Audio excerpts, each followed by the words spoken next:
Right, guys, welcome back. This is the Above Average FPL podcast. My name's Adam, and I'm normally joined by Baker. However, after years and years and years of taking the piss out of Scottish internet, he's found himself in the most rural place in the country and can't get a Wi-Fi signal, can't get 5G, can't get anything. So I am joined by the wonderful Sam, FPL Pricey. Sam, how are you doing? Yeah, I'm good, thanks. Very, very big shoes to fill. I've never done something so quick after so many matches, so hopefully I can do half a decent job. But yeah, looking forward to it. Obviously, I watch the show every week, as you know, and usually I can just sit back, relax, maybe a coffee in the morning and take it all in. But today I need to be a little bit more engaged. So if I ever go silent, I do apologise. It's just because I'm enjoying your talking, your dulcet tones as always, Adam. But yeah, hopefully all good, and yeah, really looking forward to it. Mate, no, it's an absolute pleasure. Get those glasses off, mate. They look great. Oh, it's too dark. It's too dark. And to be fair, when there's a light in the background as well, I'm like, and now that I've taken him off, you know, when you like walk into a room after, you just walk out into the sun and it just like blinds you. I am right there. Ole is saying, it is either Adam has a big head or glasses are different in size. I can assure you the glasses are the same size. So yeah, I have a big head. That's I have a very small one. Well, that's clip it. We're clipping that. We're clipping that. That's if you come on this podcast, that's it. You get drawn down into the depths with us. That's how it works. Took about 30 seconds. If that. Yeah, I mean I think the thumbnail says it all.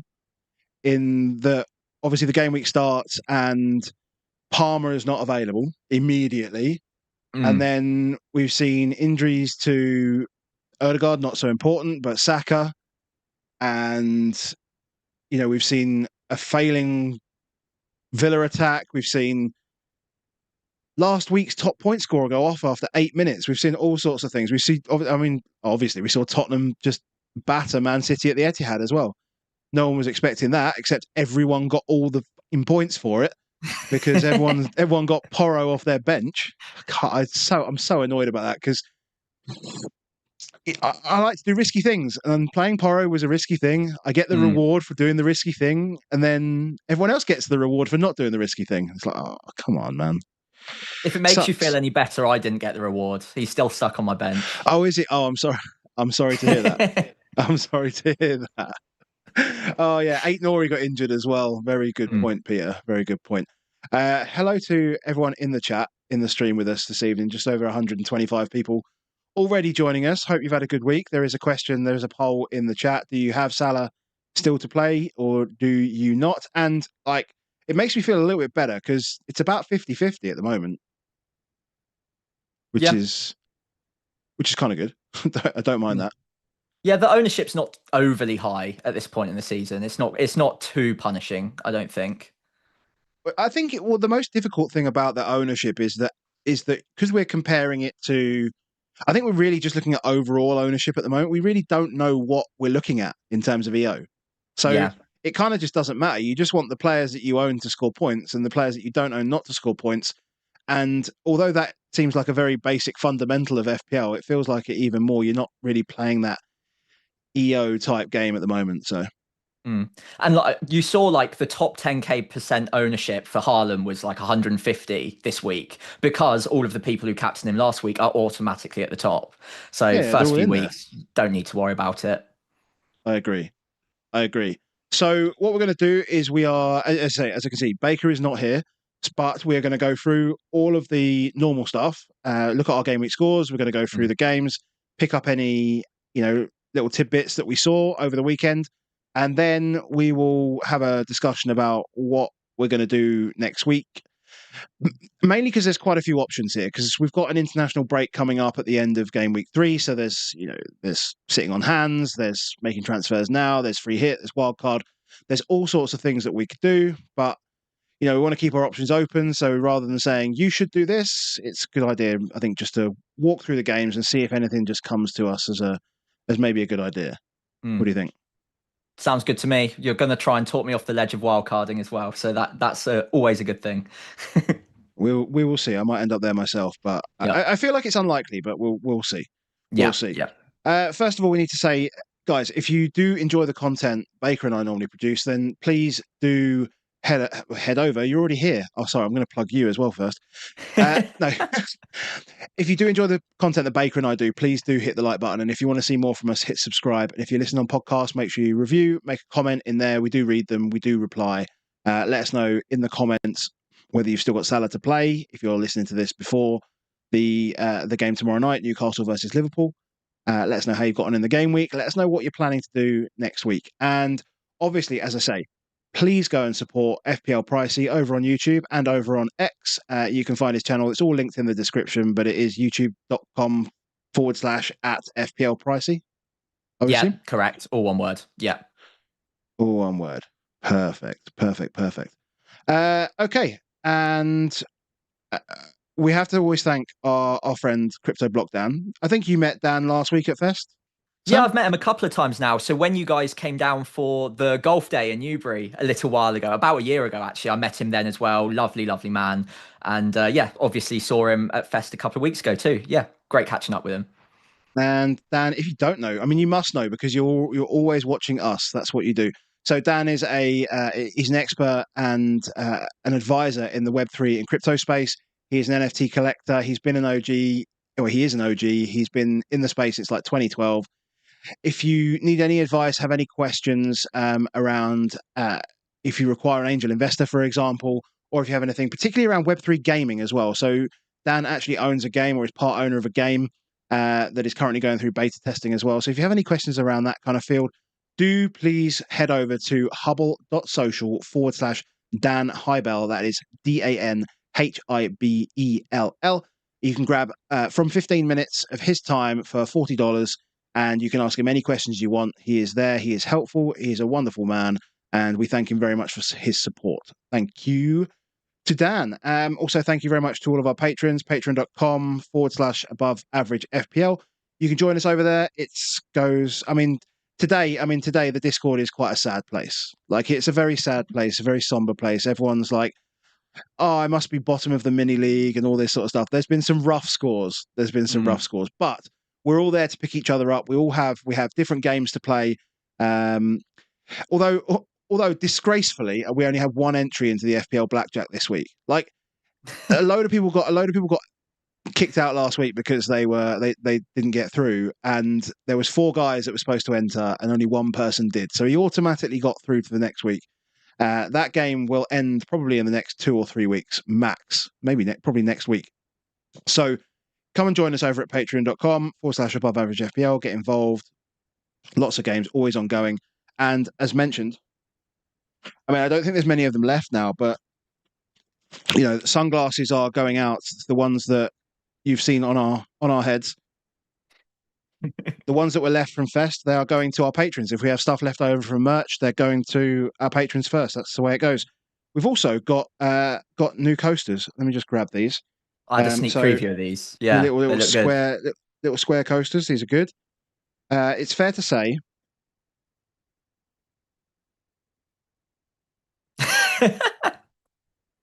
I have quite a few of them. Oh, and there's one down. So that was never going to end well. No, it wasn't. So if you want first look at those, obviously, again, patreon.com/AboveAverageFPL. You may have noticed that Baker did not upload a tactical video this morning about Tottenham. Again, internet. So he's got a lot to talk about this week. A lot happened. We saw things like the first penalty from the new kind of crack down on holding in the box, however people feel about that. So those videos will all come out free on Patreon as well. So all you have to do to be a free member is just drop your email address in and get involved there. Mini League 1W2 the 1WTCH2 is the code. You know that by now. It's at the bottom of every screen on YouTube. Moving on to the mini leagues. Patreon mini league. Henry is still top on 163 points. Loving that bench boost from last week. He's just cruising. Really, really wants that Beat Baker as well. That Beat Baker whiskey that you can get if you're in Patreon. Stephen Russell in second, 138 points. Felix Choi, 137. Caroline Owen on 134. And Ross Shawland on 129, aka FPL Merch, if you don't know him. So yeah, all those second to fifth all on free hit, so all having really good weeks, all above 50 points. And then the public league, almost 7,000 people involved here. This is absolutely mad. I only found out it was like 7,000 people because Pete FPL team he was doing some stuff with his new leagues, which he's just working on a few little kinks. But top of this is Stephen Stannard, 177 points already. OG, 169 points. Henry's up in here at 163. David Selby and Brian Evans, both on 161, making the top 5. So shout out to you guys. Gameweek scores? Big scores. Yeah. Some big scores this week. Not anywhere near as big as these. No. Our scores are not like this. So Henry is doing well. These are mine and Baker's scores for the week. Again, not really focusing on rank, doesn't really matter at the moment, but so I'll read out both of these and then I'll let you read out yours, Pricey, because I've got yours on another slide. Is that all right? Sure. Yeah, no worries. Cool. So I have Sanchez in goal, Murillo for his, like Forest apparently don't keep cleans anymore. Frimpong could not resist the first bench wankery opportunity of the season. So game week 2, straight in, Frimpong in there. Porro, 5 points with a clean and a yellow card. Yeah. Electric Steve with a 6-pointer. So Steve was supposed to come in for Frimpong, but unfortunately he came in for Palmer instead. So right. This is how it was supposed to work. Would have been clever, but you've still gotten away with it. I have just about got away with it, yeah. So Tielemans in midfield, 2 points. Saka with 12, obviously coming off injured. Bruno with 2 points. Unbelievable. I don't even know how well he just got there. And Vert's still to come tomorrow. Watkins with 2 and João Pedro with 15. I've got Dubravka on my bench with a clean. Palmer's obviously sitting there now. Anderson with a sneaky DEFCON at the death. And then Mark Yu getting some minutes at the end, which, I mean, Mark Yu getting minutes at the end actually blocked a lot of Porro. Yeah. I saw a few people with him first. Yeah. It was really weird. I saw a few with him first. It was really weird. So, I mean, I made no transfers. I capped Saka. That was kind of how I did mine. Mm-hmm. Baker similarly didn't make any transfers. He's on 39 at the moment. Dubravka in goal. No clean from the Forest Palace game. He's got Richards and Murillo, but got Anderson's 4 points. Porro off the bench. Shaking my head. Non-believer.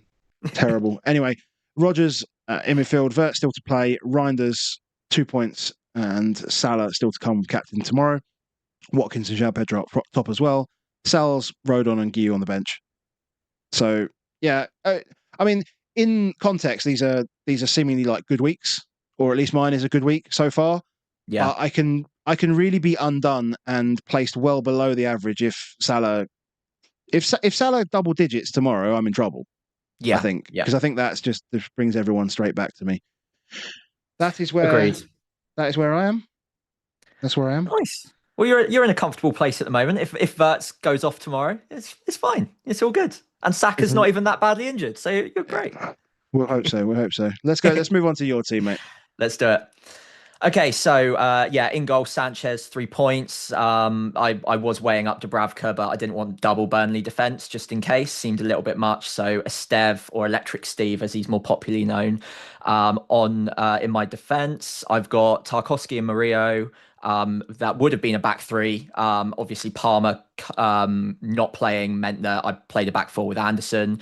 Got a couple of DEFCONs in there, so Anderson and Tarkowski both hit it really, really late. Tarkowski especially came out of absolutely nowhere, which was a nice surprise. In the midfield, Salah yet to play as my captain. Ndiaye getting a goal made me feel a lot better about not knee-jerking to Reinders earlier in the week.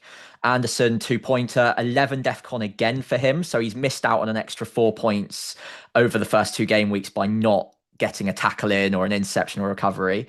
Little bit frustrating. And then, yeah, like you said, Fernandes was with probably the most action-packed 2-pointer I've ever seen. And then Strand Larson and Watkins both stinking up top for me. Porro is unfortunately blocked on my bench on 5 points. I don't hate the decision. I know that Spurs obviously will come onto them, have a great track record at the Etihad, so maybe I should have had a little bit more faith. If I knew I was coming on this, I might have done it. Just to say that I'm a Spurs fan, really. But no, stuck on my bench. And I would, if I'd known that GU was going to get some minutes, I would have been a little bit more tempted to bench boost, but I didn't think he would. So yeah, that put me off of it, and it would have been probably an 11-point bench boost, a 12-point bench boost if I did it. So it's fine. I'm not going to lose any sleep over that. But yeah, all on Salah tomorrow. If he does well against Newcastle, it's an all right game week. If he doesn't, then it's a bad start to the season. And yeah, you weren't far off a half decent bench boost. I mean, let's just pre-deadline as well. You're not going to assume that Palmer was going to not play. Exactly. So you'd have got 16 points off that bench, and it looks really, really good. Actually, I think 16 points. I think 16 points in this first bench boost is huge, and I think that is plenty of points. I'd have taken that all day long. Yeah, 100%. Anything north of 10, I'm fairly happy with it. Yeah. I have this weird question from John McKenzie, who's sent me a text. He says, can't speak in the live chat, so I'm going to have to ask my question here. What do you think Aidan Heaven will bring to United this season? He's such a bastard, honestly. So everyone, do you hear this story about the draft with John and his Athletic Tactico guys and friends and stuff like this? No, I haven't. So basically, you could only pick players that were born after 2000 or from 2002 and younger, or 1994 and older. Okay. Yeah. And I was still setting my watch list when the draft went live, and I was first pick. And instead of putting Aidan Heaven on my watch list, I accidentally signed him as first pick instead of Palmer. Well, he got more points than fucking Cole Palmer this week. Yeah. So we'll take that. Laughing. We'll take that win. We'll take that dub. Take that, Tacticos. Yeah. as I have about 12 points in total. Absolute disaster. Anti-FPL. That's what you're doing. It's fine. Something like that. So there's a lot of chat already. Let's just see what's going on in the chat. 240 people. Hello to everybody. Please do hit the like button. And people are saying, "Where's Baker?" Well, he's not here.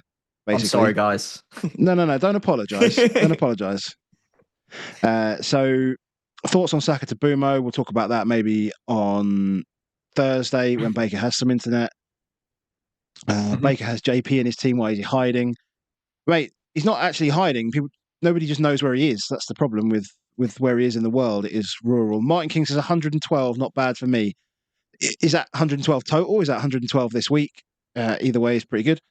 It's better than both of us, I think, for overall. It's by quite a way, actually.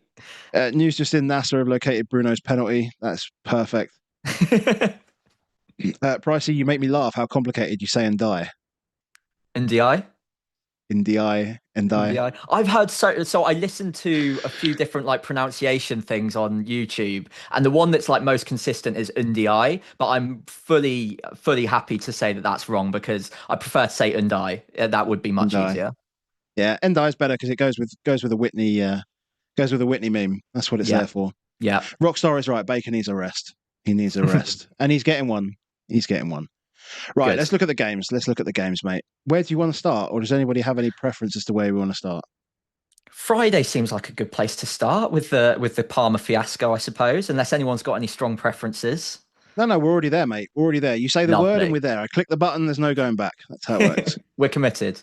So we've got our first paddling. It's the first one of the season. It's the first paddling of the season. Absolute. So we all went into this week thinking, well, me in particular as well, when I won't have double Burnley defence because Sunderland look all right. Turns out West Ham are just bad. Yeah. And like West Ham are as bad as Bob Sanchez equally, I think, because I don't know where he was. I don't know where he was for the Paqueta goal, but he that's one of the weirdest body shapes I've ever seen a keeper have when trying to make a save. I don't know whether Yeah, you saw that. He's kind of like half arched in the air with his arm up like in front of his face. yeah, and I know there's like a lot of science to keepers diving with that hand over their body rather than the opposite hand, but in that instant, it just didn't seem logical. Why didn't he just flap the left hand instead rather than like arching over? Just didn't make any sense to me. But what do I No know? idea. No idea. No idea. Just bear with me 1 second. I'm just fixing something. Hopefully, it's not that anything's Okay. broken. The stream is still going, but it's just everything's just a little bit slow. I'd imagine. Mm, I'm getting a If little people, lag.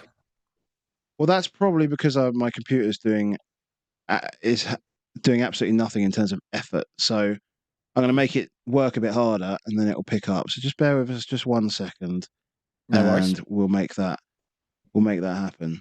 Um, and then hopefully everything should just smooth out now.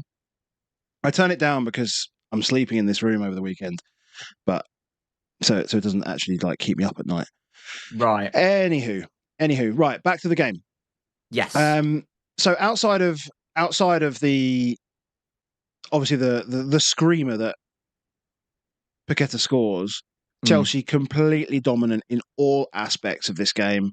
Um, whether it came to just hitting them on the break in transition, they were just much better at getting in behind. Neto was fantastic. João Pedro was good. I thought he was good. I think he got a lot more points than maybe his performance deserved. But he's obviously plays with Delap this week instead of playing as the straight out number 9. And I think mm. he was a bit more involved. Yeah. So that probably helps him.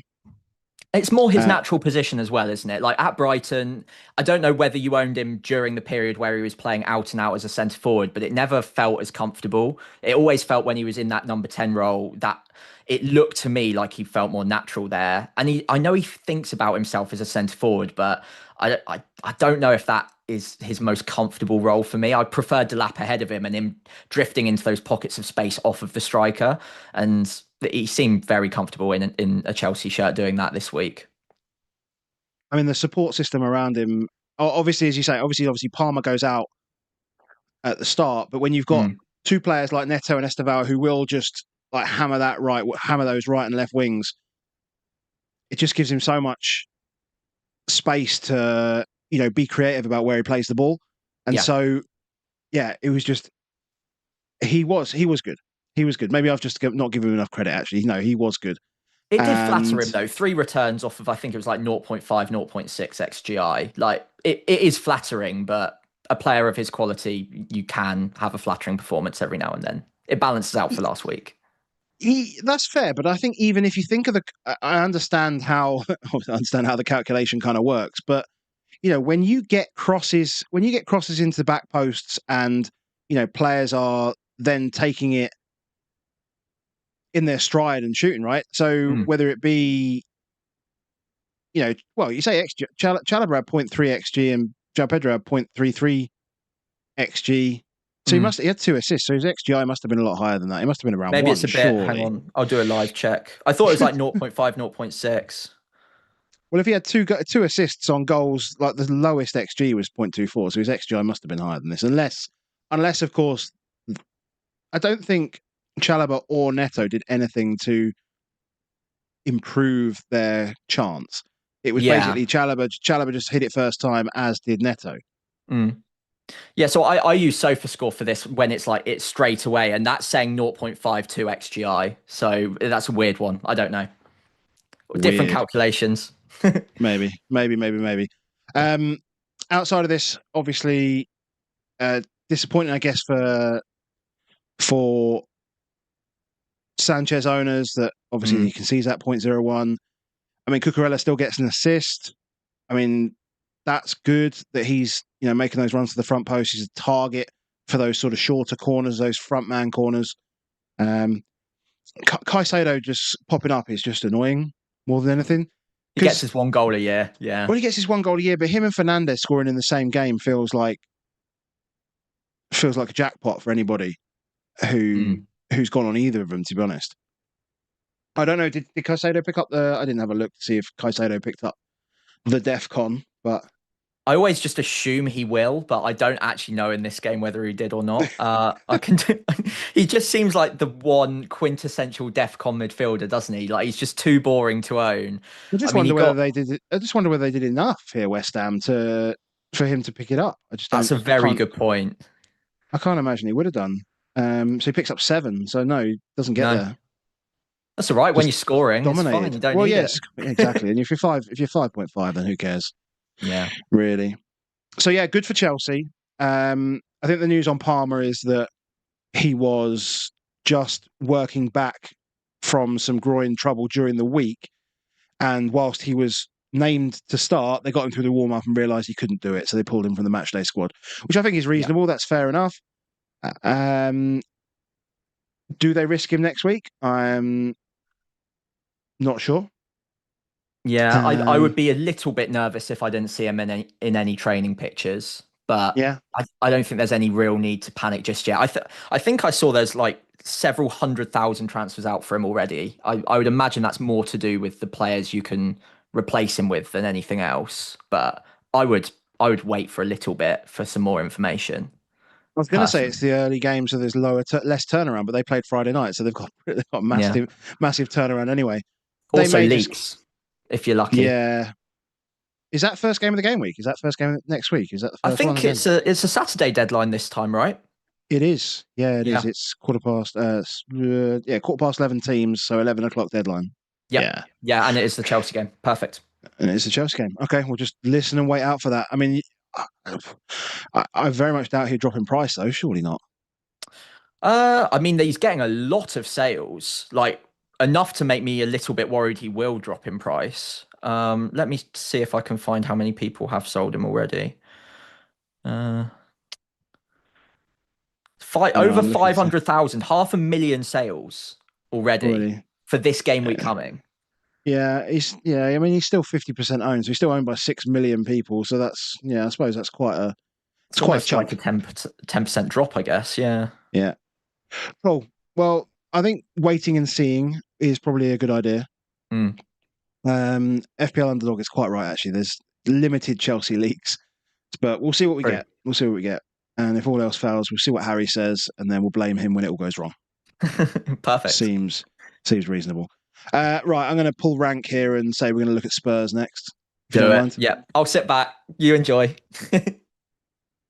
I don't know what I can say. Like, this was an extremely professional performance from Spurs. I know there's some people that will say that we weren't that great, but I think we limited a lot of City. They had 2 massive chances: the Marmoush chance you see just before 30, and the Haaland header. And I said to a few mates, I was like, just don't let Haaland have any more of those, and we'll be absolutely fine. And we didn't. Romero. Outside of that, Romero kept Haaland locked up, and he stamped down his authority on this really, really early when Porro had. There's a couple of chances for Porro around about 15, 20 minutes from a free kick, and Kuti was right on him really, really early, kind of let him know he was there. And then anytime Haaland decided to drop 10, 15 yards, he was right on him and was absolutely fantastic. And Pellegrini obviously gets the goal, but again, like marshalling in front of that back line, he looked fantastic. Again, we did it a little bit differently, but again, we still employed like this back 4 with split centre backs that worked really kind of nicely. And Pellegrini drops in to make this little triangle that works, getting the ball around. And I think Thomas Frank, what he's done as well is I think he's used basically some of the stuff that Ange has done with the same players in the previous years, where they're getting comfortable with being on the ball, to create slightly different patterns that are a little bit maybe less risky. Yeah. And they look quite comfortable. Yeah. or less suicidal, just full stop. Just and then if you want full stop suicidal, obviously then you just get James Trafford in, who basically that was the kind of goal that we were conceding last year at Spurs. And I mean, I think in isolation, I guess I don't feel sorry for James Trafford because it meant that Tottenham got a goal, but I do feel a little bit sorry. He was a bit sort of left in the lurch by Rico Lewis a couple of times as well, a couple of really poor back passes. It's never really going to help your confidence. There was one, I don't know whether you saw it, but literally Rico Lewis was probably 2 yards outside the box and Trafford was 1 yard in the box. I think no communication and Lewis plays the ball to him. And it's just like, well, you just played a 3 yard pass to me, mate. What the hell am I supposed to do with that? Yeah. And he's been there for 2 weeks. He's not going to know the system perfectly. He's not going to know the triggers where players drop, and like it takes a while to get used to all of that, I think. So yeah, it's a bit of a baptism of fire when Spurs are happy to press as high as they did. Yeah. And for all of the hype around Reinders, I thought he was pretty ineffective. Some of his decision making in passing was quite poor, and also even just on the ball, actually. So he had a perfect opportunity sort of midway through the first half. He collected the ball nicely in the right half space and he had the opportunity to turn onto his left foot. And quite frankly, like the whole thing was open for him. The goal was open for him. Haaland was just inside him. And what he chose to do is he chose to just flick it back out wide. He had no one near him. And it was just, I think it's just a bit of a bad, just bad decision making at that time. And it just completely killed the move. And the crowd was just like, oh. And it was just frustration, and you could feel the frustration a bit. City could have. Vicario did well with obviously the big chance for Marmoush there. The first one looked close, the one that was like really narrow, but it wasn't that close. I don't know. Do I think that City need to be worried here? Should I be worried if I'm a Haaland owner? I think you're probably fine. I don't think I'd be worried if I was a Reinders owner either. 5.5 million, like you will pick up points. Yeah, you will pick up points. He was still in the right pockets. I think it's more decision making rather than positioning this week. Yeah, I think it was game plan. Like Spurs came with a very clear mind on how to press City, when to trigger that press. Man City were almost shepherded out wide in situations where Spence on the left-hand side in particular was just very comfortable dealing with it. And it felt like you've got such a nice block three in the midfield that were happy to just absorb that pressure, that eventually Man City did end up just trying to go around it rather than through it. And it just played into your hands, I think. I mean, mate, I didn't even... Yeah, you're right. That's one thing I wanted to mention was I mean, our press is evident. It's clear, right? Pap Sarr has some weird engine. Did you see Ali McCoist yesterday? He said, I think he recharged him at half time. It was like literally like plug in and go again, just didn't stop. But I've said this in weeks gone by and in pre-season, like he's a pre-season monster. He's out, like people are chilling and he's out there in the streets just running. Like he's just running and running and running. So he works himself hard and he gets the reward from it in the early season when he hasn't got too much match fatigue, too many knocks and bumps and stuff like this. I just hope from a Spurs point of view that he maintains this kind of level of fitness. And obviously it's really, really important that both our centre-backs stay fit. That's just critical. Are you going to go back in for another centre-back, do you think? Or are you going to rock it with those two and Danzo as like the main backup? I don't think we need another centre-back. I don't think we need somebody else to come in and try and learn this. I think you've got Danso, you've got Vuskovic, and you've got Ben Davis. And it's just like there's 5 capable. And Porro can tuck in if he needs to as well. If you want to play 3, Porro can tuck in. You can play Udogie on the left and you can play Spence on the right. Like we've got the numbers, I think, to make it all work. So I don't think we should be going anywhere near another centre-back. Okay. Obviously, I spoke on Thursday about what the biggest problem about losing out on Eze. As a player, like this feels like the profile and the quality and the age profile, I think that is just perfect for us. That said, I saw the announcement video and I saw the unveiling. So fuck him, basically. Whatever. a The weird narrative feeling changes about that one. fast. A weird feeling about that one because I'm also thinking like if Saka and Odegaard are injured, like could Eze just be the next best player to bring in my FPL team, which would be fucking sickening. I'd hate it. Yeah, Anyway, that's a bitter pill to swallow. Yeah, it's going to be but he could a tough be. one because I think the decision's going to be there to be made. Mm. It might be there to be made. So Yeah, if they are out a bit longer term, then Eze come I think game week 7 could be complete gold dust. If they're back by then, he won't get the penalties. We know that, and then obviously set pieces will be shared at best. But at 7.5, he's cheaper than a lot of them. So yeah, if he gets the minutes, he could be a real gem. yeah, right. Sorry. That's fine. Let's go there. Let's go there because you say Okay. sorry. I mean, we have to talk about these things, right? Mm-hmm. Jasper's out again Two because paddlings. Leeds took an absolute paddling. No shot Mm. after Pascal Strauch's header in the 20th minute. And for all of the conversation about whether we should go to Saliba or Gabriel, it's Calafiori and Timber, who again have picked up points, and Gyökeres as well. Obviously, he gets his penalty, which helps. Yeah, But the first goal felt like I'm a here. statement moment, yeah, for Yeah. him. Yeah. Penalty icing on the cake, but yeah, that first goal, he took it well. He sort of drifted inside with the ball. He wasn't taking his shot too soon. He had composure. He like absolutely railed it into the right into the corner of the net. Brilliant goal. So yeah, I mean, Definitely he feel is like he'll known get. as a flat track bully, but Yeah, that's the thing. That's the thing I think you'll find. I think you'll find against better defenders. I say better defenses because there'll obviously be better defenses, but against better defenders, I don't even think he gets that shot because I yeah, think the ball just gets taken off him because he looks. I don't want to say the word clumsy when he runs, but he's not a natural dribbler of the ball. mm, yeah, I So I see that. think that. So I think yeah, I think those kind of goals are going to become a bit more hard to come by.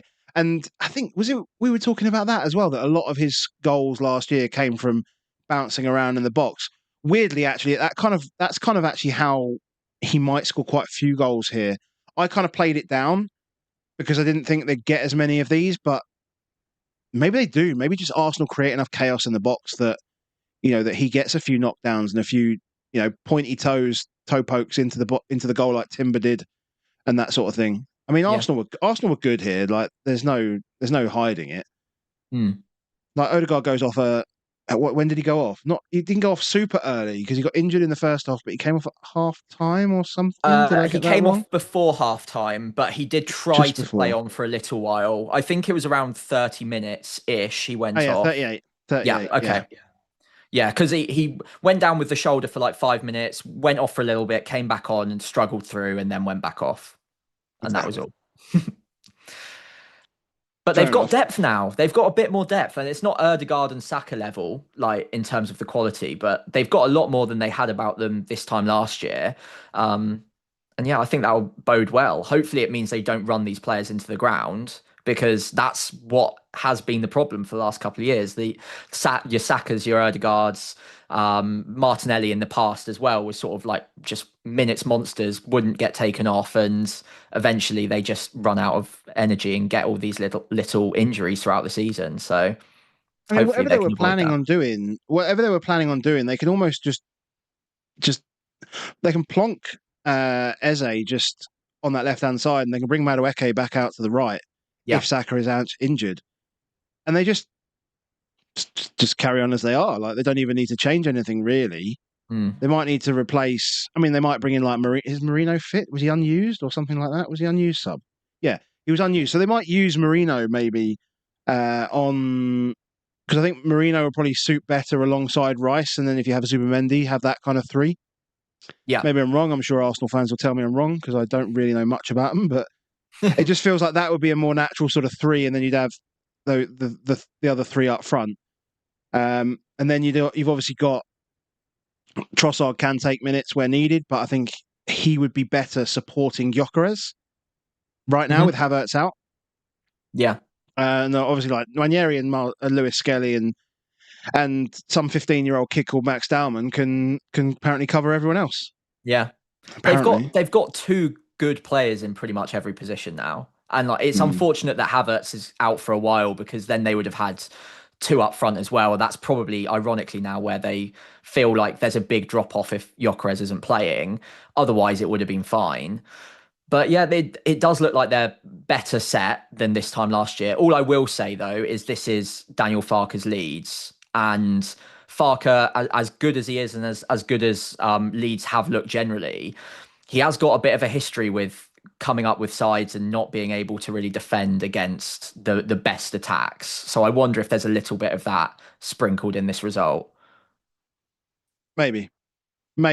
But what I like to look at these, I either take one of two viewpoints on games like this. It's either they're a promoted side, it doesn't matter, Mm, or, and that's from the attacking. I look at that from the attacking side, or do I think that Leeds just didn't bother? And I mean that in a nice way. Obviously, they've been starved of anything in this game completely. But mm, at the start of the season, you look at the fixtures and you go, Arsenal away, we're not.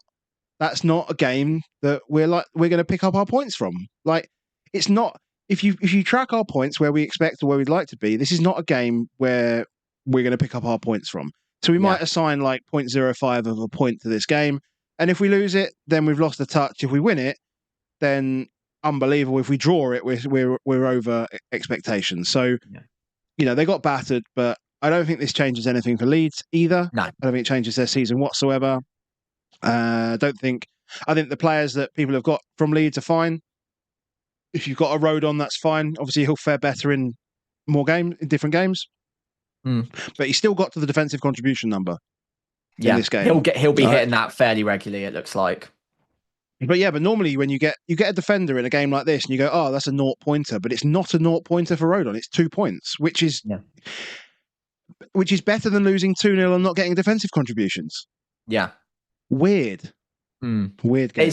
It is nice that, and I think there's like a meta strategy FPL point there where it can prevent you taking hits if you've got an Esteva road on that kind of level of 4.0 defender in a week where you know injuries are coming or you've got suspensions or whatever. Previously, you might have taken hits or used transfers to just optimize your side a little bit because you just don't want to play the 4.0.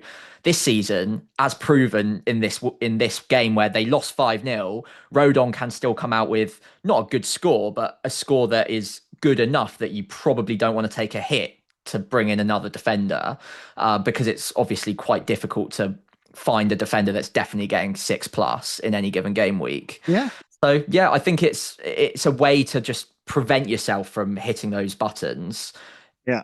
in cases of emergency.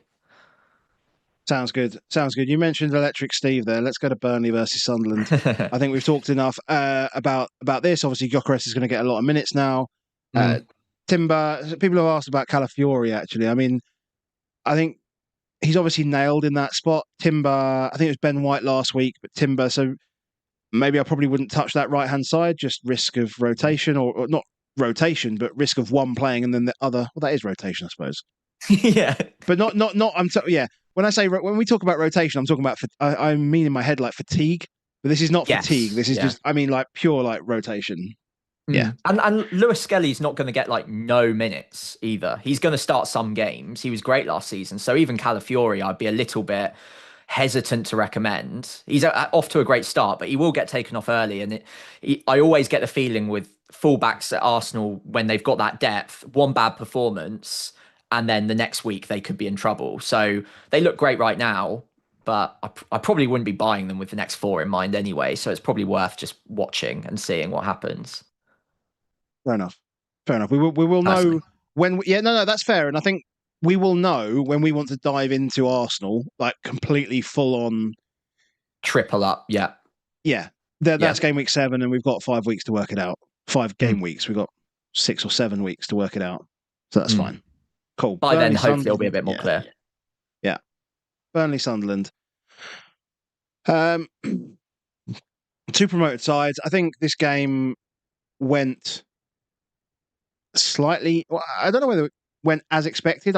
Maybe I expected a little bit more from Sunderland, but then I also, looking back at the game, and I guess adding some hindsight to it. I mean, like Mayenda should have scored that first one. Mm. it feels like, I don't know whether like contact impacts this at all, because it feels like that was actually a better chance than it was, and he just got a shit contact on it. Yeah. Is there any post-shot XG attached to this graph, or is it just Nah, I think it is pre-shot? just pure Yeah. pre-shot XG, so it must be. It'd be interesting to see what the difference is between those two in terms of like the chance quality and what he's made of it.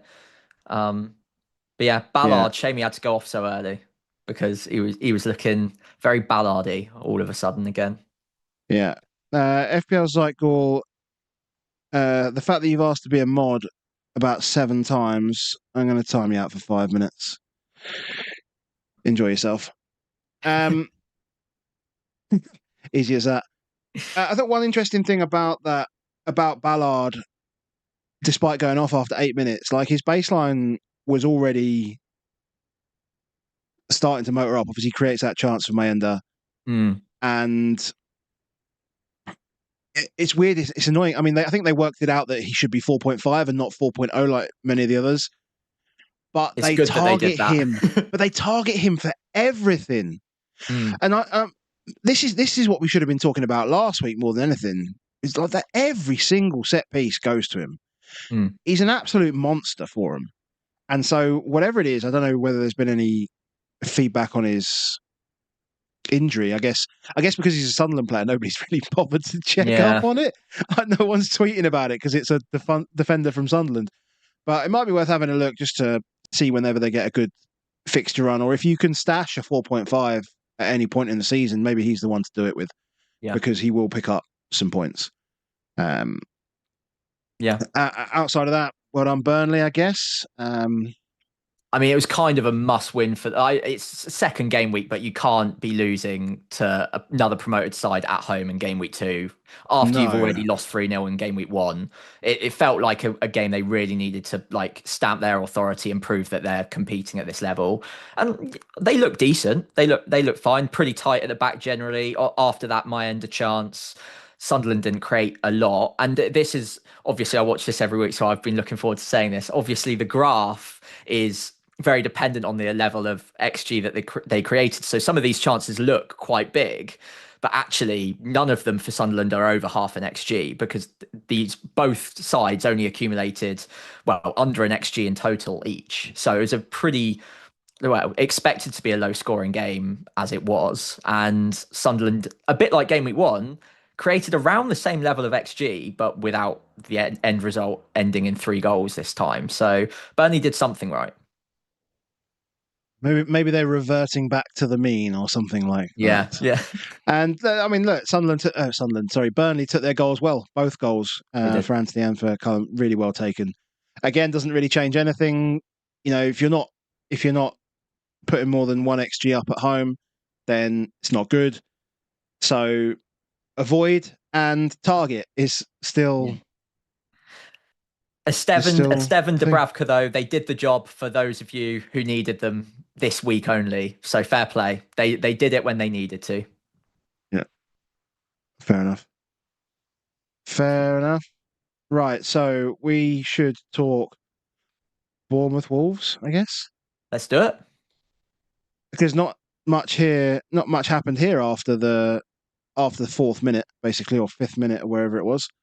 Yeah. Tavernier gets his goal. Again, good finish. Good finish, actually. Good turn and good finish. And then it's just a fairly good performance from Bournemouth. I mean, I say good, it's a bit stinky as well, but Semenyo obviously has that huge chance, 0.75 for that chance that hits the post bar, whichever one it was. All of them. Might have hit them Bar. all. Yeah. Yeah. But Wolves don't really have any real attacking options whatsoever. Mm. And it made it really, really easy for the Bournemouth defence. I said last week, I think that Senesi for the next few weeks is going to be a good option. I don't think that's changed at all. I'd add Diakite to that as well. I saw Diakite fall into a few teams. Where did he come from? Like, I don't mean literally, but as a pick. Like, Yeah. a lot of people pre-season were like, I say pre-season, a very late pre-season, were started like basically bigging him up, saying this is actually a very good signing. And I have to admit, I didn't really know much about him, but there was a lot of love for him all of a sudden.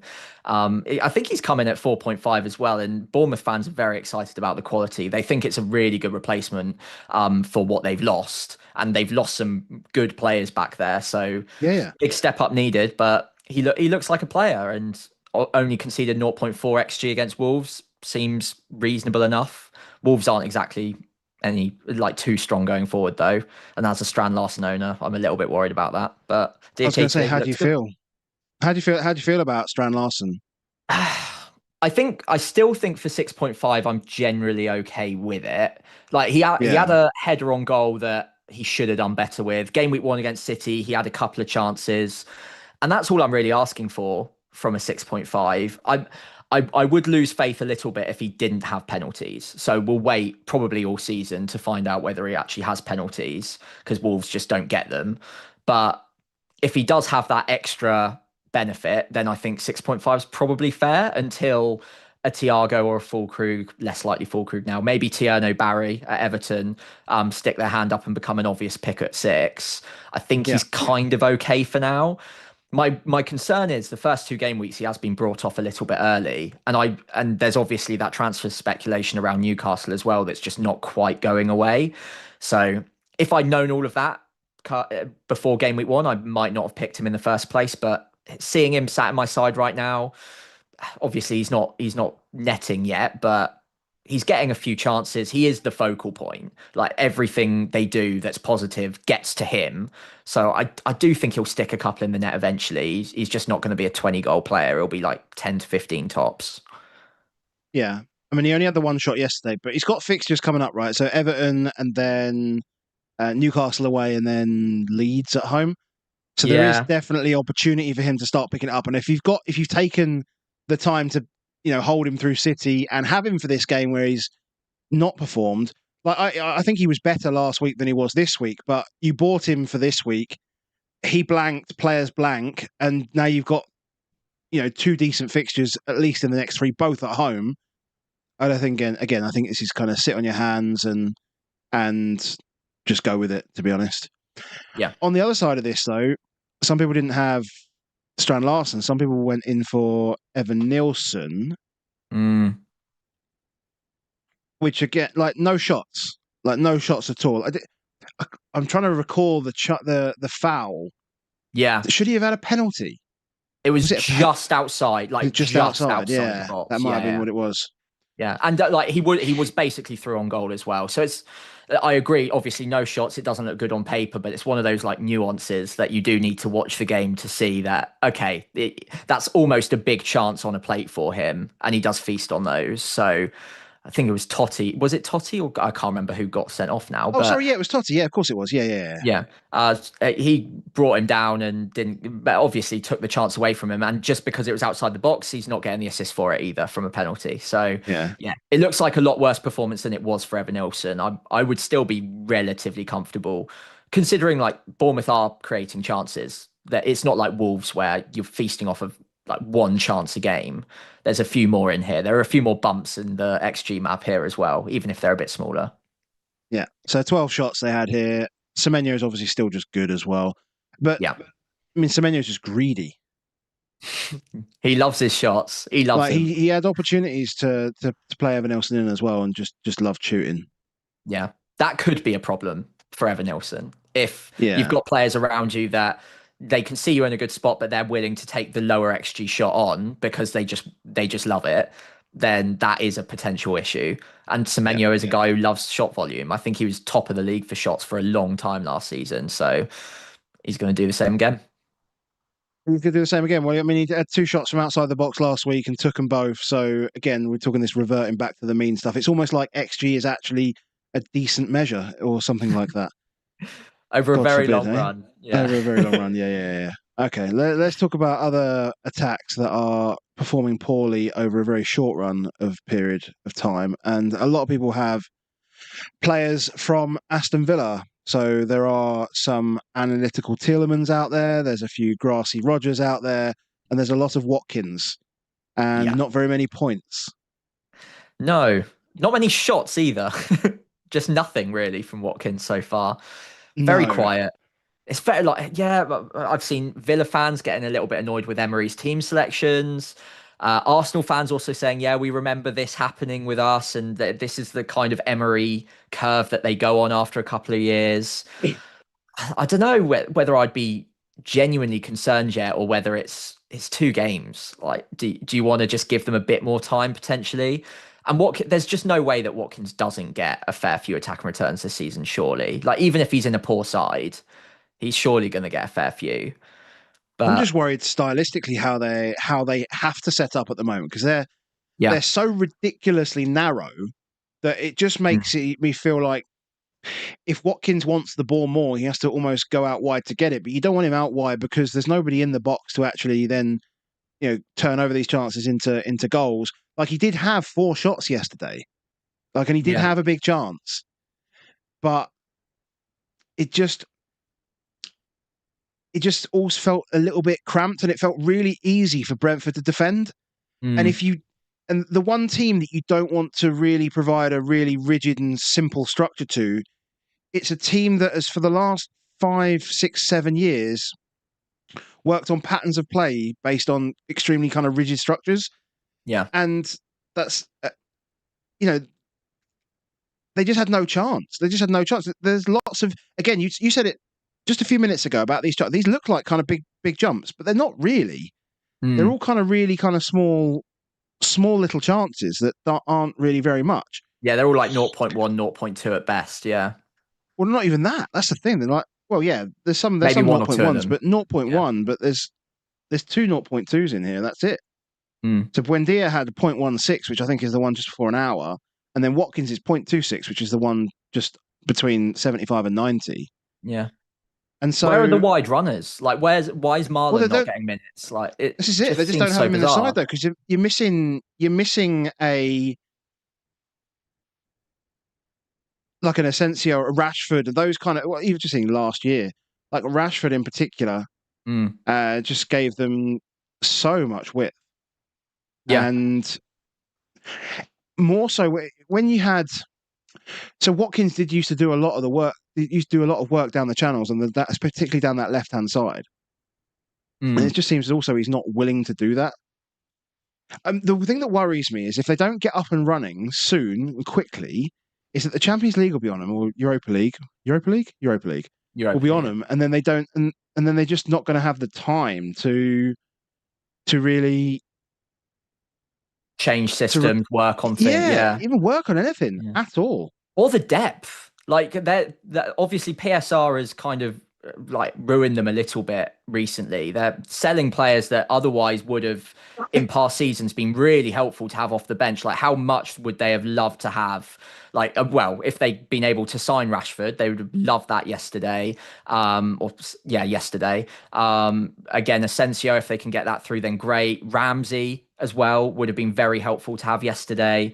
Leon Uh, Bailey, Leon Bailey, yeah, like all of like these players, these yeah, players that just that just work off the left and right, just wide, yeah, and like I don't get it. Like Leon Bailey went out on loan, yeah, like it. Like, surely just give him minutes. No, surely he just plays the minutes. mm, It's not like they even got anything for him. It's stupid. I don't know. yeah. It's a That is really bizarre. weird scenario, and you know, Matty Cash is not your sort of get down the right and cross and whip him in type fullback. He's the crashing the box, chances, takes a shot, and we've known him better for goal scoring.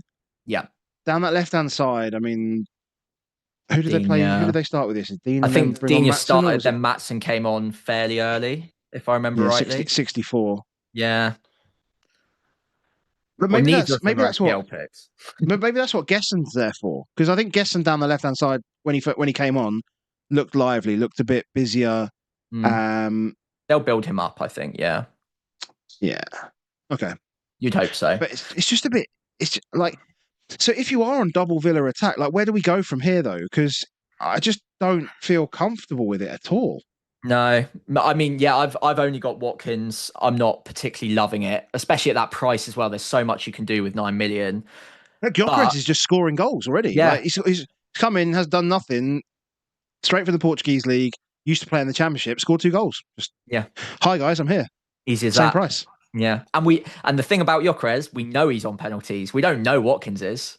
Like Watkins Oh, I might was going not to say, be. don't even get me started on Tielemans. Like Yeah, Tielemans is some weird.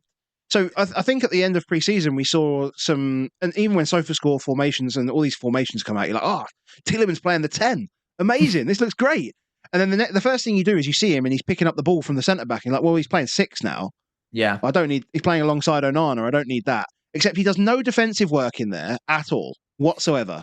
So whenever the ball's coming toward, whenever the play's coming towards them, he's not in the 6. mm, Only when they're in possession does he move into the 6, and then he's. Yeah, I'm getting very frustrated. Like unless he is like 90% pens, like Doug Luiz used to be, yeah, then I'm very keen to move him on quite soon. But the yeah, problem with that is I've got an injured Frimpong, an injured Palmer, and an injured Saka, and I've got shit Watkins as well. And I just like, where do I make my moves now? yeah. Where's the Or do priority? Yeah, or at do I least he's going to or play. He might yeah, have it is pens. that. He might have pens. Oh, I don't know. I Might. hate it, man. Yeah, but it's annoying when you've got a player that is dropping that deep but doesn't really do very well on the def cons either. Like it's just the worst of both worlds. Yeah. Yeah. But on the positive spin for Villa, and the reason why maybe not so much with Tielemans, but definitely with like Rodgers and Watkins, I would be patient, is they do have some nice fixtures coming. I think it's 5 and 7, because I'm looking at free hitting in 6. I think they've got promoted clubs in 5 and 7. They do. Yeah, it's a good enough run that you're like, okay, if I've got other problems, maybe sort those first. But if I had nothing wrong with my side, no injuries, no rotation, any of that, then Villa would be like right near the top of my list for, okay, worried, chopping block. Let's have a look around.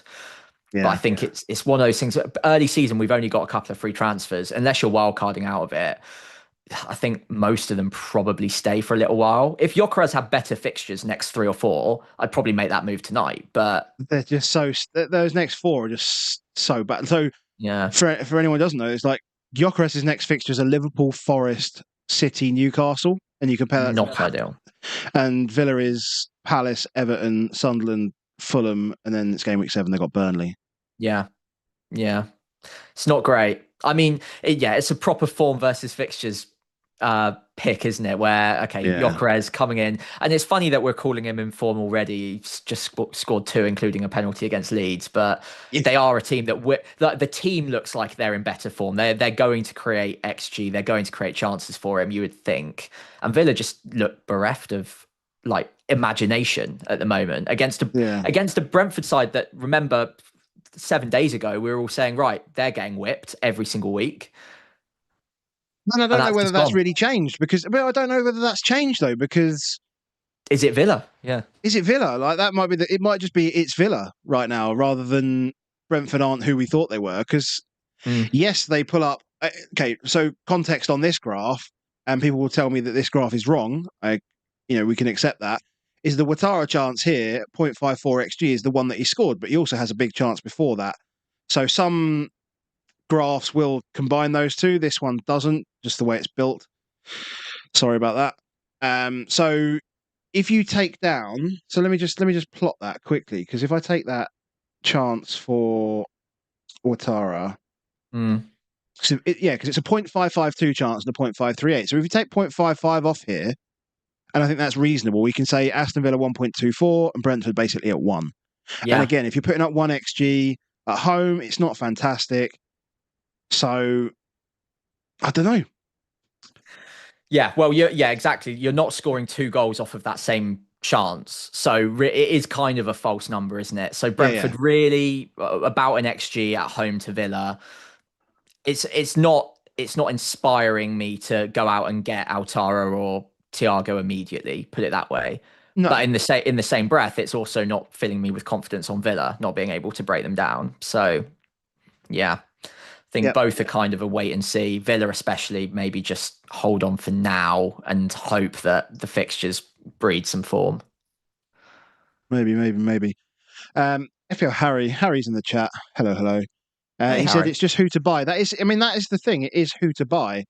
The most difficult thing is, I mean, Mm. Forest's fixtures are still pretty good, so you're probably already on Elliot Anderson. So I might just go Tielemans to Anderson and pick up like West Ham, Burnley, and Sunderland in the next three weeks. Yeah. Next 4 weeks seems like a reasonable move. He was close to DefCon. Well, we can talk Forest in just a second. Actually, we can pivot there soon. But then also like Watkins could just be Chris Wood, no? Like in the Yeah. same breath, like the same fixtures still exist for those guys.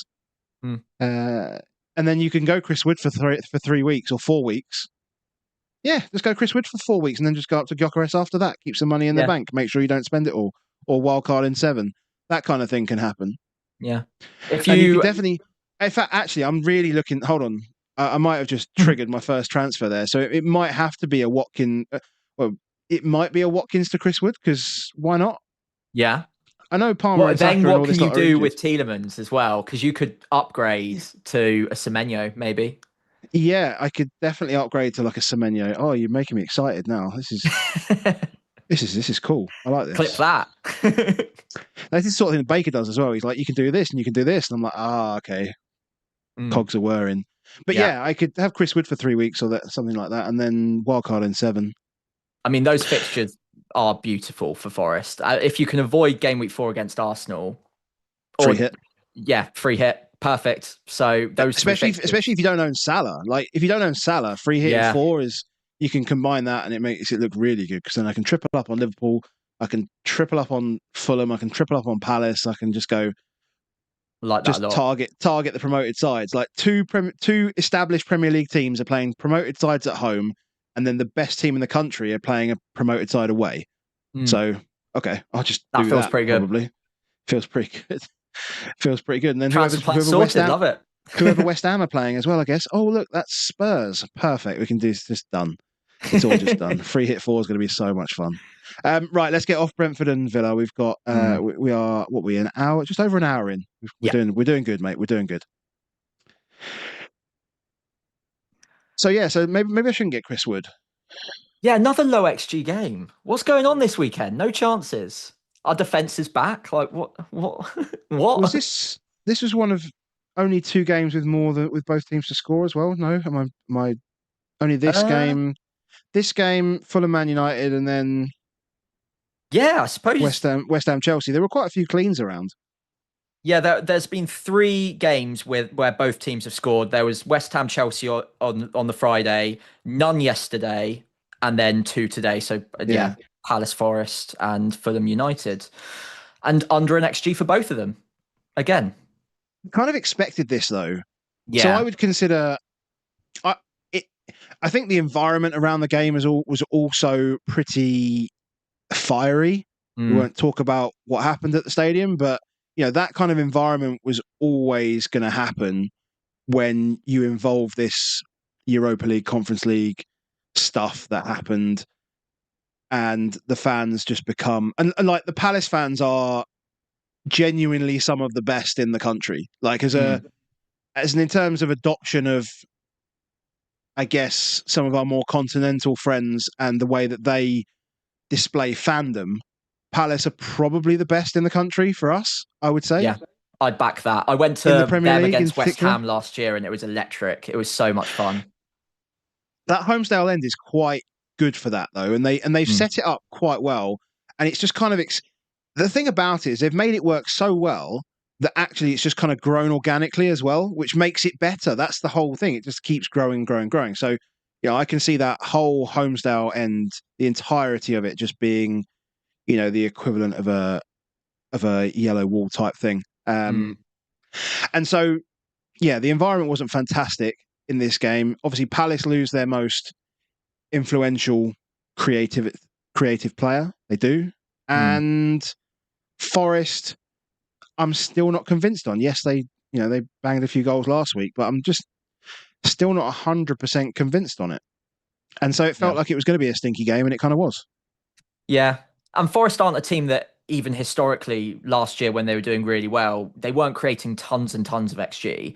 They were feasting off of fairly limited chances, and Chris Wood was burying them. Obviously, he got what was it, 20 goals last year. So, yeah, they can operate on a lower amount of chances, but convert them at a slightly better rate than maybe we'd expect an average team to. They've got good finishers. Teams sometimes overperform XG. That happens.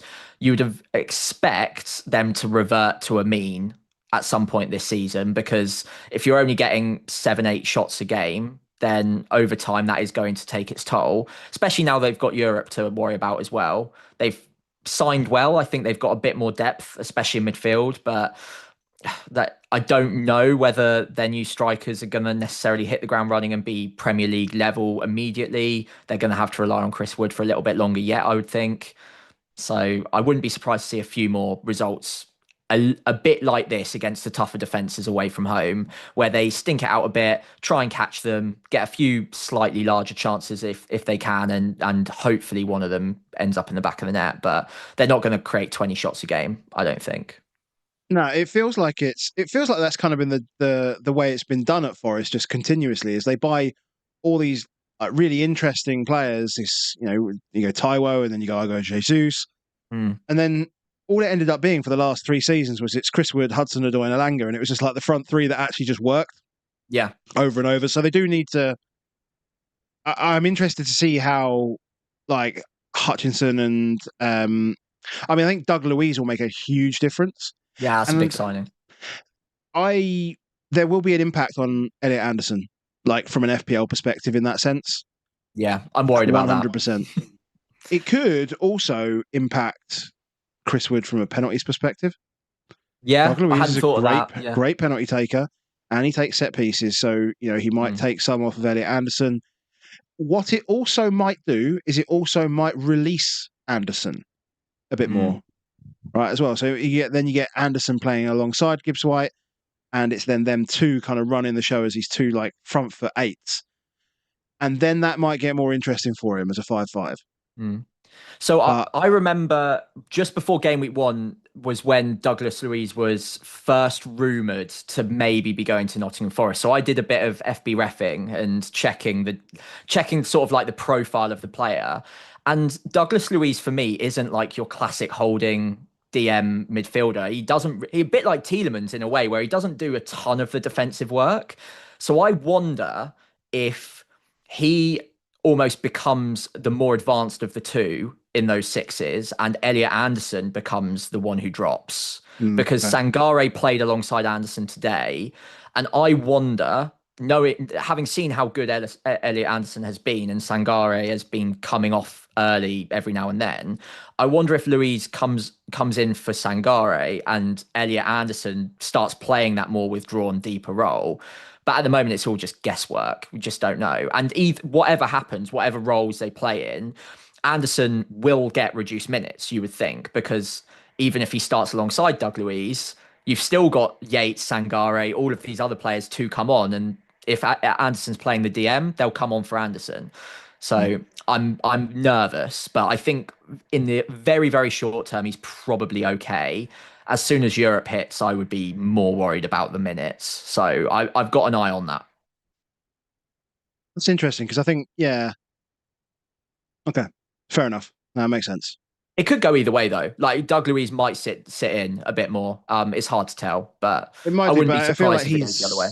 Yeah, I feel like he could be the one that they bring in to look after that European run, though, like from a centre midfield point of view, with his experience and everything like that. So maybe. Yeah. I know we're not I know managers don't tend to just dedicate players to competitions. It's not kind of how you do it, but unless you're Maresca. Unless you're Maresca, where you literally can, because you have 73 players in your squad or something stupid. Dye says, M. Dye says, Ryan Yates, Baker's favourite. Ryan Yates is a prick, isn't he? Anyway, you love this pod, mate. You love this pod. I do. I've signed Ryan Yates on Football Manager so many times to just be a disgrace. Menace. It's great. It's great. He's terrible. Right, 2 games to go. This is a game I didn't really see much of, which was a bit disappointing, because there's over 4 XG in this game. Fun game.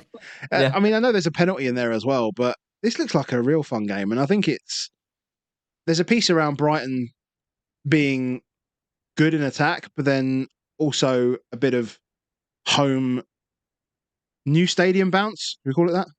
Yeah, X narrative is high in this one, but Everton were fun.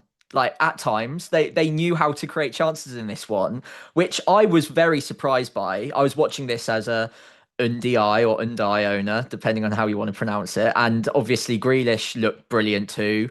Barry started up top through the middle, and I think that's a combination that's going to work wonders for them. Obviously, Dewsbury Hall just behind as well. I think it's quite a nice setup. That front four looks like a decent Premier League setup now, and there was a bit of narrative in there. There was a bit of a new stadium bounce, but I think Everton played the game that they needed to get round Brighton. They exploited the wings very nicely, and I mean, on another day, Brighton created the XG to be well in this, and maybe a draw would be a fair result. But I think Everton did more than enough, defended resolutely, and Pickford makes a great save for the pen. So I'm more than happy with taking my Tarkowski 8 pointer with defensive contributions and my Ndai 8 pointer as Eight-pointer as well. well. Happy Great days. stuff. It's, The one this team that hasn't graph looks. disappointed me. Yeah, this graph looks like the weirdest boxing match you'll ever see. Like you can see it's even sectioned. Like look at each of the Yeah, sections. The first 15 minutes, nothing happened. Then 15 to 30, it's like Rocky 2, like just yeah. bang, bang, bang. Then next 15 minutes, we're a bit tired, lads. We'll just get through to half time. Come out next 15 minutes, bang, bang. 60 to 75, take a rest, boys, and then 75. Out comes the penalty, out come the chances, and yeah, it's a weird one. In terms of so you say you own Tarkovsky and you also own Ndai. Mm. Ndai was sold by quite a lot of people to Reinders. Santa's favorite reindeer. Yeah. I nearly did Um, that as well, to be fair. I was very close. the fixtures are okay-ish, I would say, for Everton. I think Wolves next week is decent. I think Yeah. Villa at home now feels decent. Obviously, then they've got the Merseyside derby, which can be anything, and then West Mm. Ham at home. Like actually, those next four feel quite good. I wouldn't be moving my Everton players anywhere. No, not right I'd now. be no chance, no chance. I'd be Mm. so happy having one or two, and if you've got them, then great. If you don't, then I wouldn't. I can't feel myself wanting to rush to them, but I also feel like if you've got them, you've got a player that quite a lot of people don't have, Yeah. and with good fixtures. This is the thing with Everton. They're not really that cheap. Like the midfielders you would want. I mean, Dewsbury Hall, fair enough, is probably the exception there. He's 5 million. That's good value, especially because I don't think he came off today. I think he got 90, and got a decent underlying data today too. Outside of that, the He also defenders. gave away a penalty and got booked. True. Okay. Yeah. True. I'm thinking FPL point of view, but yes, you're right. Yeah. Fair enough. Hopefully that doesn't affect him starting the next match, which I often forget about. But yeah, I should probably take that into consideration. But the midfielders outside of him, you've got Grealish and I, both 6.5. Not like rip your team apart to get to them kind of price. It's not like great value for money. And then defensively, the one that you probably want is Tarko at 5.5. Again, the fixtures are good, but are they good enough to be making a defensive transfer to get him now? Probably not. And then Pickford's best keeper in the game. You said it at the top, no question Oh, about it. But 5.5, are you going there right now with these fixtures? You're not buying him. Maybe on a wild card, but you're not buying him. maybe on a wild card. Maybe on a wild card, you just get him in because you just realise that actually he's Simplify just it. the best keeper in the game. And you Yeah. just lock him in with a 4.0 and just play him every week and you just rack up everything. Yeah. Because they will concede shots in the box as well. So he will be okay for bonus, Mm, generally speaking. Obviously, he gets the bonus. Despite the fact that obviously penalty saves for keepers last season were nerfed. mm. So in terms of baseline or in terms of BPS, they were nerfed.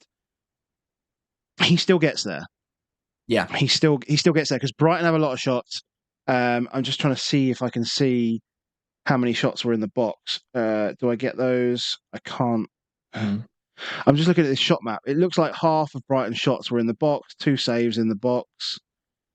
Yeah. There's a few So nice little tiny XG bumps here on the Brighton shot map as well. The sort you'd like a keeper to be facing, where it's like, okay, yeah, palm that one, easy, catch that one, fine, and rack up 5, 6 saves. It's exactly what you want. And if there's always a team every year, last year it was kind of Forest, that they're happy to let a team kind of shoot from around the edge of the box. They're happy to take those low XG chances. And if Everton are that team this year, with that keeper in goal, that is going to be a bit of a cheat code. So even at 5.5, he's probably going to end up being the top scoring keeper. If you're wildcarding, literally forget the fixtures and just have him, I think. A question. Hmm. I've got a £6 million midfielder that's not doing anything, right? We spoke about him a few minutes ago. I have Yeah. 0.5 million in the bank. Ooh. Jack Grealish? Maybe. I tell you what, look, I don't think he's going to be a player who scores a ton of goals if he plays the way he did today. And I do like a midfielder who scores a few goals. If he's just getting the assists, it does limit him somewhat. But if I see him playing off the striker or playing more centrally at all soon, I would be much more keen to go there. But if he's the one who's sort of sat out wide, and I've got a similar thing with Kudus, so you can maybe convince me into Kudus for the same reasoning. But I just I like a midfielder that gets central, gets shots away, and it gives me the potential for that upside. So I don't mind Grealish. I would like not put anyone off of him whatsoever, but I would just be a little bit wary of the low shot volume, and what I'd want to see him getting a few away first. Doesn't Okay, mean no, he that's can't score reasonable. points though. Yeah, of course. You know, we're talking. I think you are trying to maximise routes to points, and I think that's reasonable as well. So, Mm, so Grealish, yeah, probably only really has assists. Although, yeah, again, we've seen him for like one game, so let's just yeah, put that it into could context. easily change. Yeah, Could he be the back post crasher like a Johnson in that sense? Maybe. Probably doesn't want to get involved in that back post stuff though, because he'd like to be on the edge of the box. mm. Is he going to pick up defensive contributions? I don't know what he was like this week. He Off got the top of my 11 head. this week, so very close. Wow. Okay. Yeah, very Well, that's close. interesting because you were talking about Kudus, and weirdly Kudus did some outstanding defensive work yesterday, but he didn't get Mm. anywhere near it in the end. I don't think. I think he got to about 8 or 9. Interesting. Okay. And maybe it is just if you're going to just drop it down to that and not worry too much about routes to points, it is probably just Caicedo. And then if you are looking for someone with a bit more fun, then it is just Reinders or Anderson at the moment, like in terms of the information that we have Yeah. right now. So, Or okay. I wait mean, a look, couple it's of weeks and go interesting. Doug Luiz. Wait, oh, Doug Luiz. I mean, Doug Luiz is already appearing in solves. I'll just put it out there. He's Is he already appearing. actually? Yep. Wow. Yep. He was in, I was doing it last night. He was in my Solio solve last night. That I just clicked obviously everyone's injured, so I just started moving everyone's minutes down to 0, clicked optimize, and just saw what happened. It's like bang, Doug get Luiz and Doug everything. Luiz, like literally from next week. It's like get Doug Luiz. I'm like, oh, okay, Wow. Ahead of Arsenal. Wow. but look, like fixtures. I think I've got free hit 4 in there, Oh, of which I course. think Yeah, of course you do. so Yeah, in it would that be case, that perfect makes a for lot of it. sense. Yeah, yeah. But then Grealish or Doug Luiz. I mean, we're still talking about players that have got good fixtures coming up, but Mm, yeah. um. Or Ismail Assar if you can get there. If you're downgrading Watkins, could be fun. Could be fun. Villa, Sunderland, West Ham, good 3 coming up. Mhm. God, there's so many options, man. There's so many Yeah. options. It's a fun season. Matt O'Reilly back on pens, Yeah, you'd think so, wouldn't you? and then we don't know why was Jorginho out. I didn't hear a whisper about this. I have no idea. I know he wasn't in the squad. I assume that Herzl is just keeping it close to his chest as usual because he's been a bit sneaky Absolutely before. fuming. The analytics lot getting bloody Porro out of that. Honestly, it's disgusting. Disgusting. Yeah. Okay. Give the points back. Yeah, right. Let's move on. Let's move on. I think we've just Brighton, no other people from Brighton, no other players. Nobody's No. looking at anybody else. De Kuyper, I mean, you go away to away to Everton, can see 2 goals. Doesn't make Yellow me feel good subbed about early. yellow subbed early. City next week. I mean, feels tough. Yeah. Feels tough. Thumbs down. Let's move on. Last game. Last game. Let's try and wrap up in the next Oh no. 5-10 minutes. Didn't want to talk about this one. Oh, Bruno. Great So fun. we saw the first penalty given under the new directive of being stronger against holding in the box. Yeah. What I'm quite baffled about is that it doesn't go down to pushing, because if I was Bassey, I'd be absolutely fuming that Yoro has shoved two hands in my back and pushed me over and then 100%. just headed it into the back. Like, how is that any different? Yeah. Like, the action is different, right? One's a push, one's kind of a throw. Yeah. The outcome is that the player doesn't get near the ball. And guess what? Exactly the same thing happened. It just baffles me. Like, either make it no penalty or make it a penalty. Well, let me rephrase that. Or foul. Make it a foul or an offence, or make it not a foul or an offence. Yeah. Don't just consistency. Just good for one and not for the other. Yeah. This is one where consistency feels like it's the right word.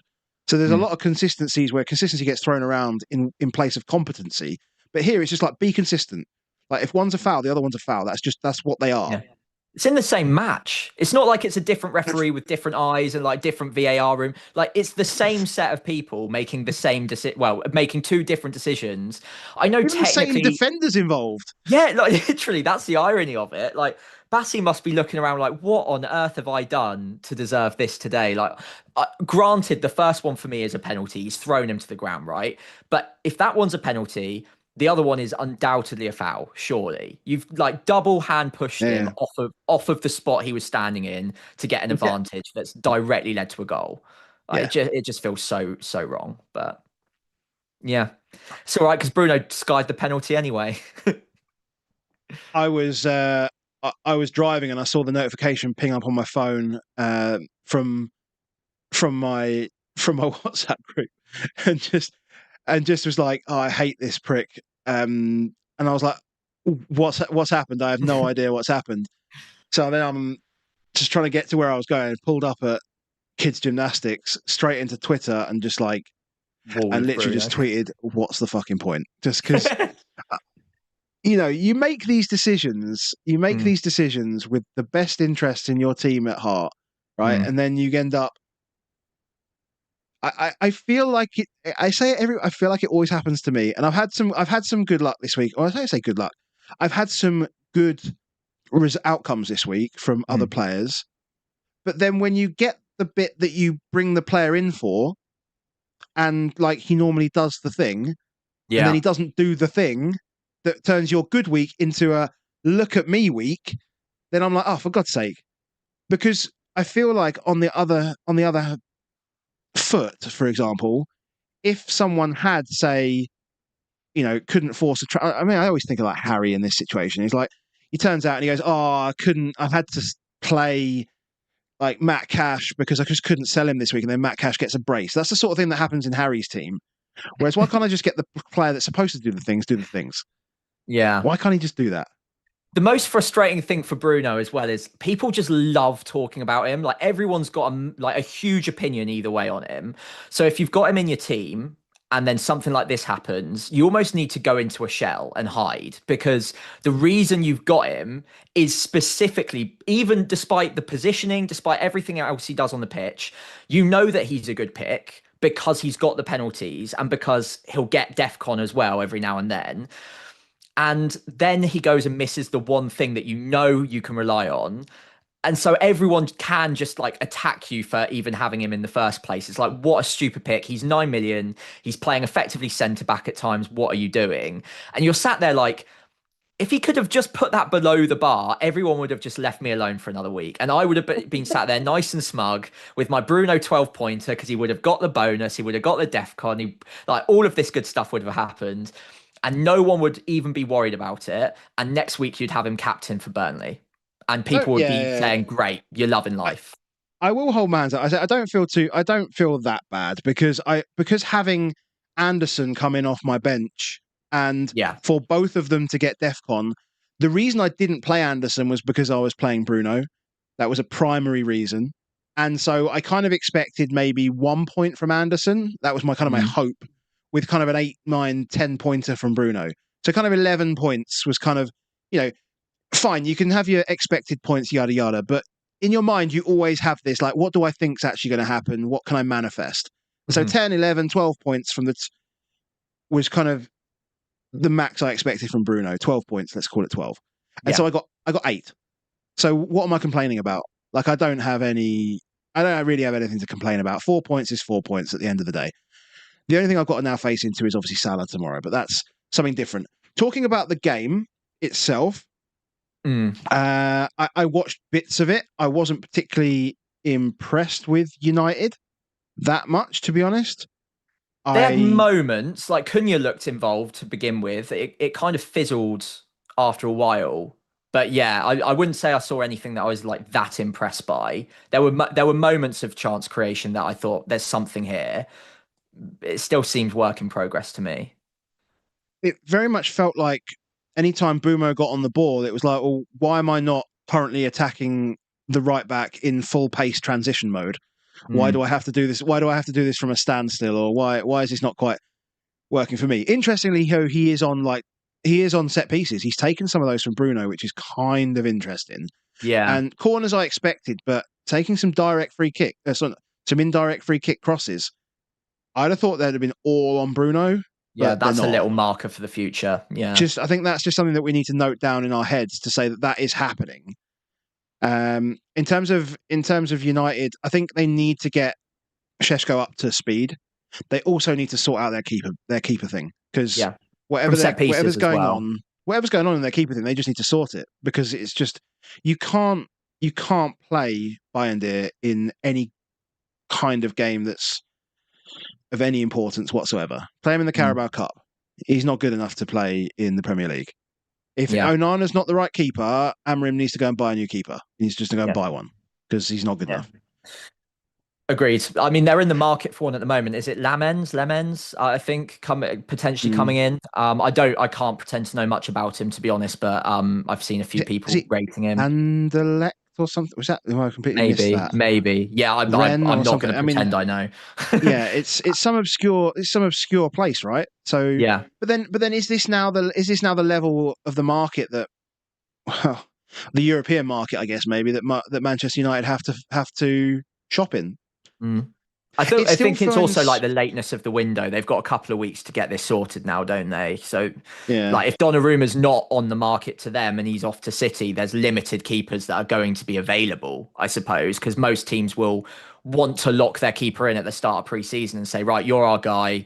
No one's moving, happy. And there's only going to be a select few keepers that are even in a position to move at this point, you'd think. Yeah. It's weird because they've obviously done a lot of work in getting players in up the top end of the pitch.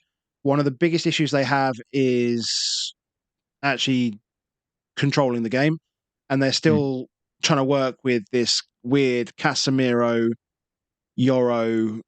Well, Euro's fairly new, I suppose, and I just think that sort of central belt of their team just looks a bit weird and doesn't really work. And kind of Bruno hums around and does stuff, but it still feels a bit sticky for me. Like they are still working through a rebuild. You can really see that.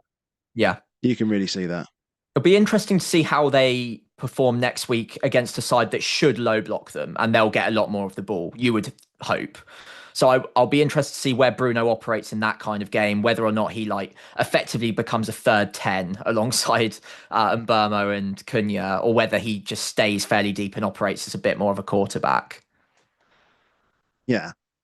I think I think they're kind of trying to use Dorgu and Ahmad as those kind of that sort of place where they will push the ball forward. Yeah. I don't know. It just didn't seem to work. Yeah, it just didn't seem to work today, because that's weirdly that's kind of the space that Bumo likes to operate in as well. Like I know he likes to come in off the right, but he likes to start on the right. And if Ahmad is in his space, then it's not really good for him. Cunha, yeah. I mean, Cunha had that chance in the first half, which he brought down over his head.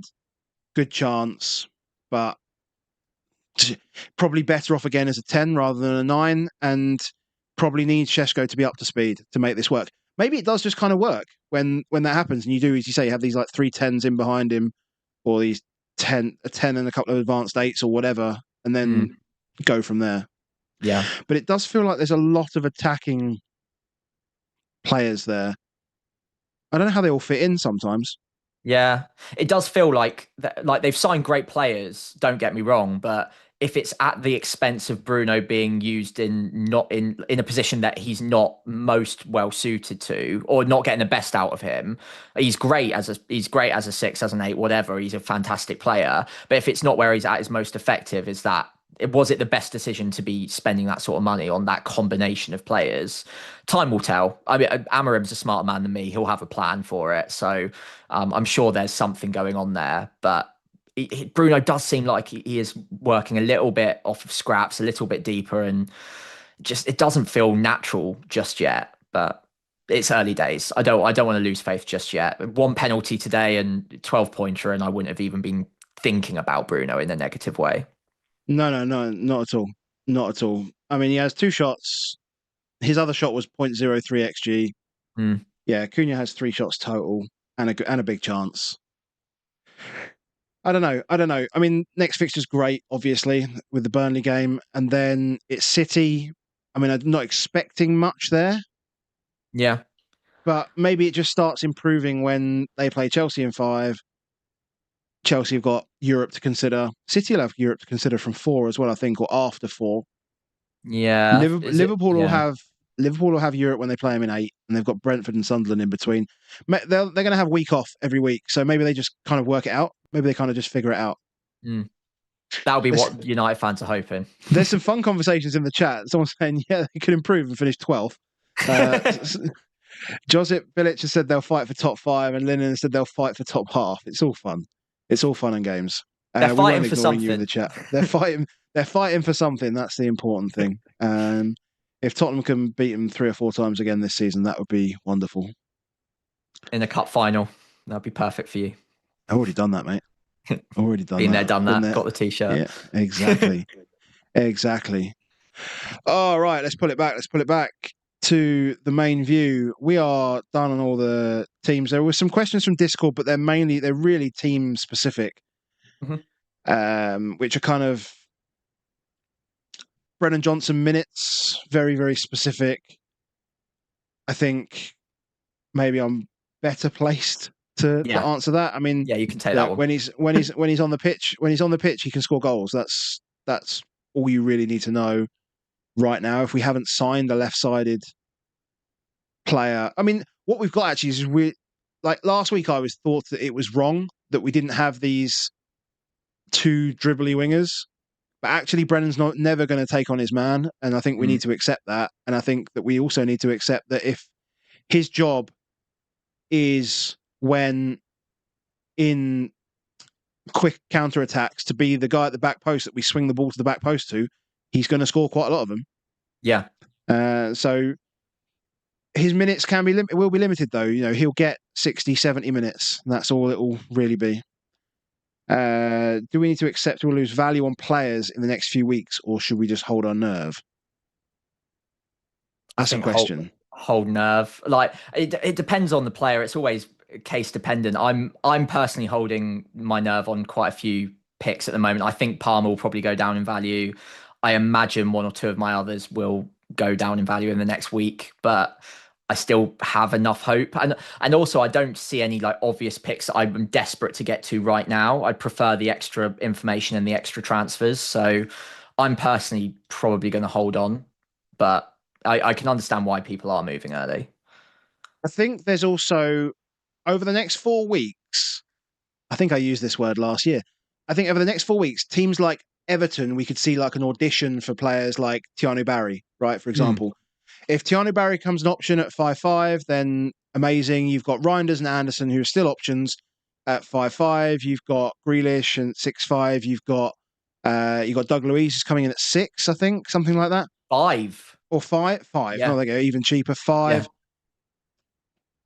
Yeah. You've got Spurs defence that are doing all right. 4.5s everywhere, pretty much, and then Porro at 5.5.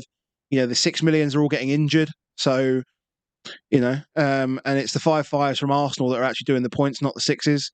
So what I'm saying is, maybe losing a bit of team value might not be the end of the world when it comes to a game week 7 wildcard, for example, or even a game week 13 wildcard if you get that far.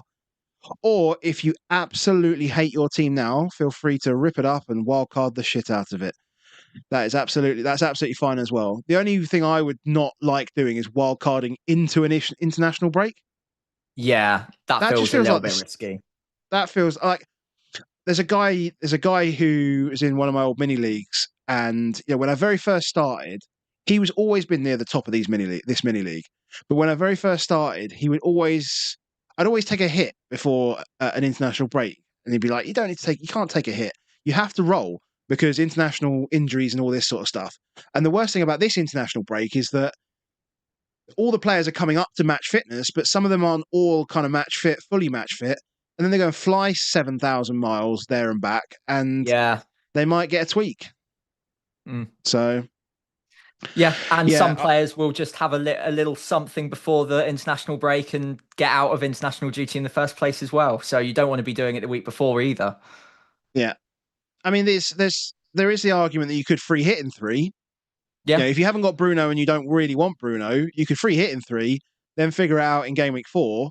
Just understand that you are carrying your team value for 3 weeks. That is going to happen. Yeah. That is Yeah, going you're to not happen. gaining any value on the United players. They're going back. No. Yeah. So cool. I don't think there's any other real questions. I mean, well, I have got another question in from Discord. Was like, what do you think of Palmer to Gordon for next week? I mean, I like And Gordon potentially. I'd wait and see what he does tomorrow night, but then yeah. as a cover to do Guiu to João Pedro. Oof. I mean, if Palmer is out, that's quite a nice little double up. I'd wait to see whether Palmer's out, and whether Gordon performs at all tomorrow night. And if he gets through unscathed.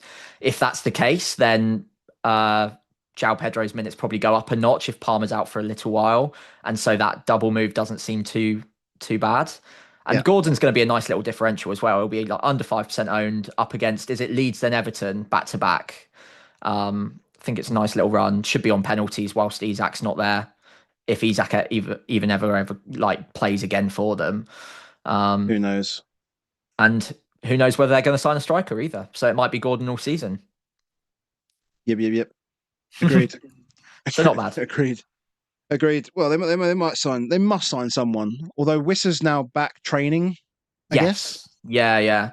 Wasn't ready for the squad because it wasn't. I think Keith Andrews said it wasn't like the right mental headspace for it just yet, or something. But yeah, it looks like they're holding firm on a price and they're not going to sell from beneath that. So unless Newcastle stump up the cash, I think it's probably Gordon through the centre. Yep. Cool. Well, we'll leave it there, mate. We'll leave it there. Hour and 42 minutes. That is a good effort. Oof. That is a good, solid effort. Baker, we'll probably catch up with this in a few days when he figures out where the internet is. And hopefully, I mean, I don't know what his movements are in terms of coming back from his holiday. I know he's gone on holiday, but I'm assuming he's gone for a few days. We'll wait and see how long he's away for, but we'll try and figure out something for Thursday, hopefully. That being said, Sam, thank you very much for joining me tonight. It has been an absolute pleasure having you on. It's always good to chat. Mate, it's been fantastic. I've really enjoyed this. My second appearance so far. Hopefully one day I'll complete the hat trick. But yeah, hopefully I haven't done too bad a job in Baker's absence.